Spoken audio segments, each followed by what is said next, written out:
Ya, último tema, síntesis del curso, Bernoulli en tuberías, o flujo en tuberías. Flujo en tuberías. ¿Ya? Donde, en general, yo tengo una tubería, punto A y un punto B, donde el caudal va desde A hasta B. Yo puedo decir que el Bernoulli en A es igual al Bernoulli en B, más las pérdidas friccionales que hay entre A y B, más las pérdidas singulares que hay entre A y B, más menos la altura de elevación o la altura de caída de alguna bomba o turbina, donde si eso es un más, estamos hablando de una turbina, y un menos, estamos hablando de una bomba. ¿Ya? La altura de caída que yo estoy sacando, en el caso de una turbina, yo la transformo en electricidad y eso después se inyecta al sistema interconectado central o lo que ustedes quieran. Y en el caso de las bombas, yo coloco una bomba en particular dentro de mi impulsión para que le entregue la energía necesaria para poder efectivamente levantar el caudal, hacer mover el agua entre el punto A y el punto B. Lo que son las pérdidas singulares y friccionales se escriben proporcionales a la altura de velocidad. Así que estos dos términos acá son b cuadrado dividido por 2g, y donde las pérdidas friccionales se escriben como fl dividido por d, son proporcionales a la longitud, inversamente proporcionales al diámetro, y hay un factor de fricción. Y todo lo que son las pérdidas singulares las vamos a estar escribiendo como la sumatoria de una serie de coeficientes de pérdidas de energía singular, que son los que depende principalmente del tipo de pieza que yo tengo dentro de la tubería, que es la que me produce una pérdida de energía. Tengo un codo, el que el flujo tenga que desviarse tiene asociado a una pérdida de energía, y por lo tanto, en el caso de los codos, yo voy a tener un coeficiente de pérdida singular. Si tengo una válvula o una llave, voy a tener otro tipo de coeficiente de pérdida de energía singular, etcétera. ¿Ya? Eh, y lo que son Bernoulli en A y en Bernoulli en B, esto de acá son esencialmente las condiciones de borde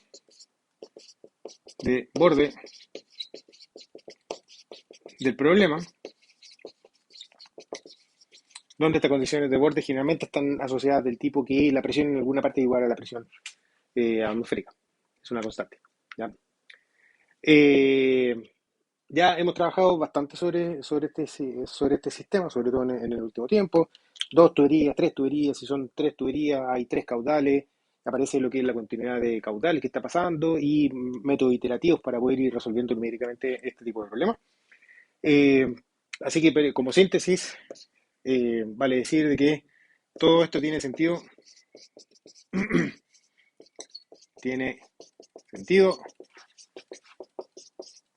con evaluación numérica.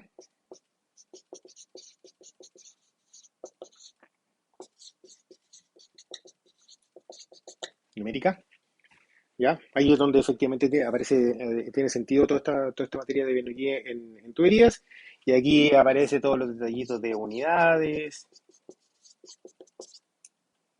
sumar peras más peras,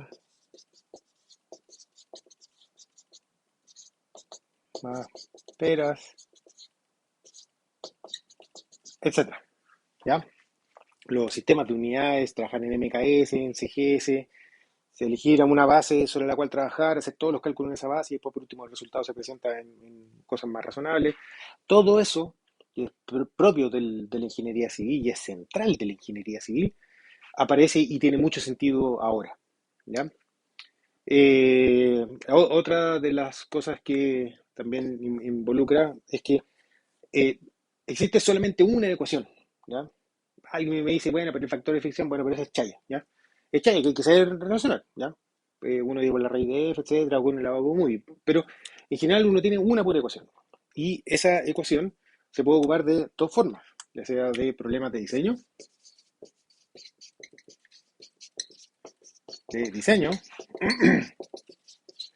donde esencialmente cuál es la gracia de los problemas. El Q es dato y se calcula eh, las características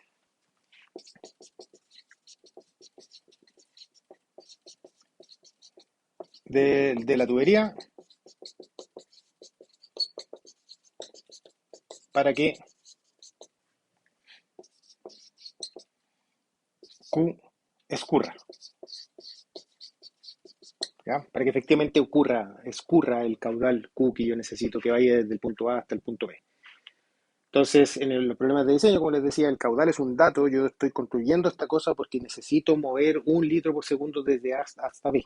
Y ese 1 litro por segundo se va a ocupar principalmente porque acá yo tengo una fuente de agua y aquí yo tengo un consumo de agua y yo necesito construir esta tubería en la mitad del camino, diseñar esta tubería para que vaya el agua que yo saco desde aquí y se va consumiendo en el punto B, ¿ya?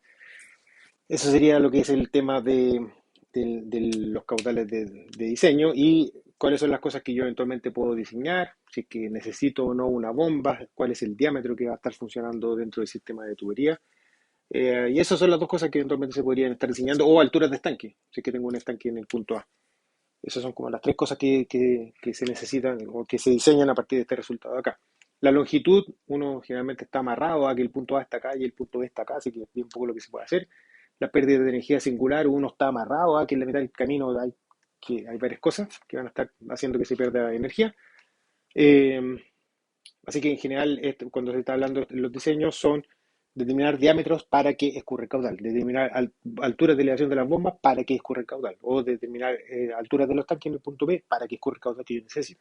Pero siempre es importante reconocer de que el caudal es un dato, es lo que me dice, lo que me da la funcionalidad de la tubería que yo estoy construyendo o estoy diseñando. Después, por otro lado, tenemos la verificación del diseño,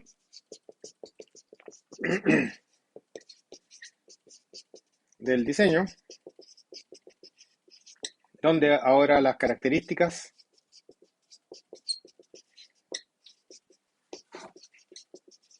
de la tubería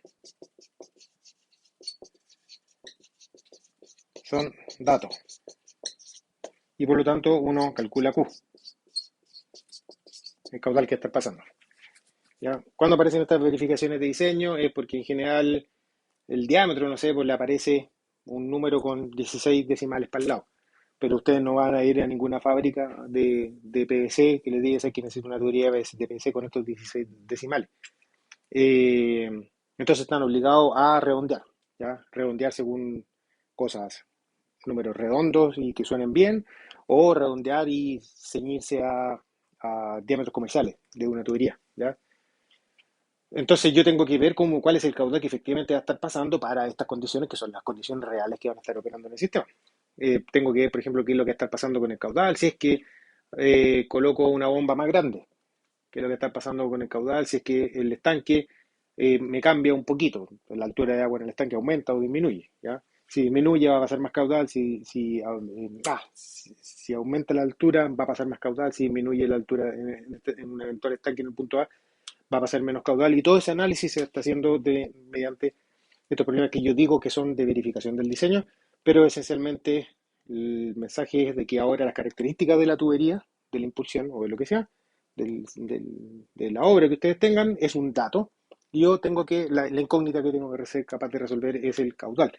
En este tipo de acá, típicamente el problema es iterativo.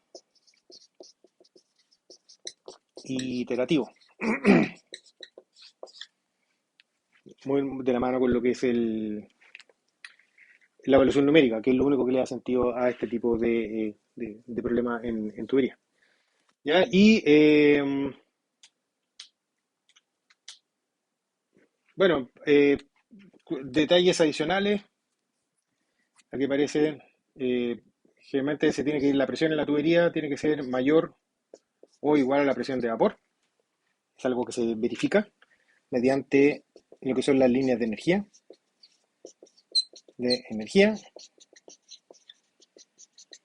que fue algo que estuve insistiendo bastante durante en los últimos videos, es una herramienta gráfica que me permite calcular cuánto es la presión que voy a tener en la tubería, dado el caudal, y esto es un ejercicio que se hace después de todo esto acá.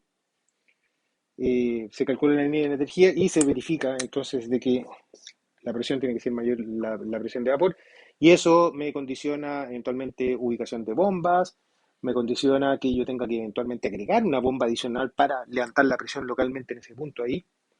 Le entrego más energía que después por último se la quito colocando una llave en otra parte.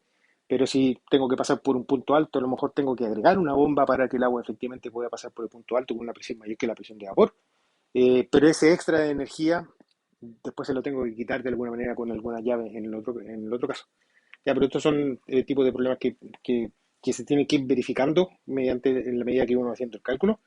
Y otro tipo de cosas es que generalmente yo tengo la potencia de bombas,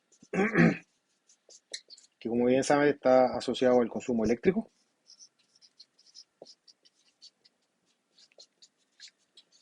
o también al diseño eléctrico de la impulsión. O sea, si tengo unas bombas muy grandes que necesitan mucha corriente, no puedo enchufarla a la cosa de la casa, sino que necesito a lo mejor un empalme trifásico y cosas más grandes para poder hacer, para efectivamente poder entregar la corriente necesaria a las bombas. Y para eso es que yo necesito conocer las bombas, en la potencia de las bombas, donde va a estar dado gamma Q delta H dividido por la eficiencia de la bomba, donde delta H es la altura de elevación, que es una propiedad de la bomba, dato, ¿ya? O bien lo que ustedes tienen que calcular, si están hablando de un problema de diseño, eso se multiplica por el caudal y por el peso específico, ρg, y se divide por la eficiencia de la bomba, que es un número menor que uno, por lo tanto, la, el consumo eléctrico va a ser el consumo, va a estar dado por la potencia asociada al aumento de energía potencial del flujo, aumenta la energía potencial del flujo en una altura delta H, y es mayor, por lo tanto lo tengo que dividir por la eficiencia, que es un número que es menor que uno, para que el consumo eléctrico sea más grande que el aumento de la energía potencial por unidad de tiempo que se está haciendo, que sería la potencia de gamma Q delta H, el, y toda la diferencia que hay entre yo le estoy entregando más energía que la que efectivamente se ocupa, todo eso se llama ineficiencia, que se puede deber a calor, que se calienta la bomba, hay algún tipo de roce, alguna cosa así, temas más bien propiamente mecánicos del funcionamiento de la bomba. A nosotros en ingeniería civil nos interesa la eficiencia como numerito. Eso, eh, eso sería como el último resumen. El F es un factor de fricción que se itera, ahora en el contexto de, sobre todo los problemas de caudal. Si está trabajando con un problema de diseño, generalmente el F se evalúa el caudal o sea, se evalúa el valor de F con el caudal que se tiene y después es el que se ocupa para el cálculo de todas las otras cosas que están asociadas con diseños. En el caso de la verificación de los diseños, yo tengo las características propias de la bomba y necesito calcular el caudal. eh, y como el factor de fricción depende del caudal, ahí aparecen todo este tema de los problemas iterativos, ¿ya? Que eh, van muy de la mano de la evaluación numérica, ¿ya? Eso sería por ahora. Nos vemos, chao.